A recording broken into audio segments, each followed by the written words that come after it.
Usein sanotaan, että suurin vihollinen sijoittajalle on hänen oma mielensä. Yleisimmät tunteet, jotka voivat sabotoida sijoitussuunnitelman, ovat ahneus ja pelko. Näiden tunteiden hallitseminen on tärkeää pitkäaikaisen menestyksen saavuttamisessa. Yleisimmät psykologiset virheet.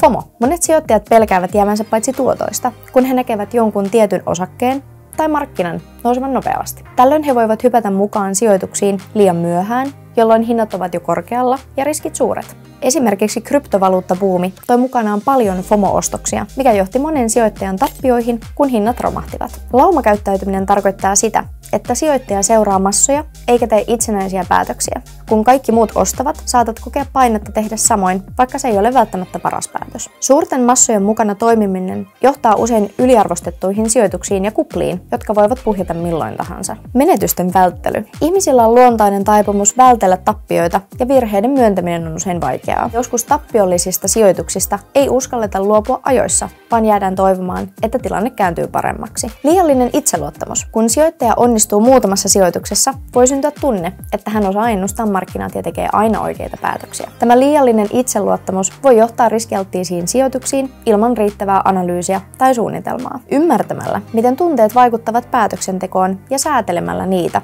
voit välttää yleisimmät virheet.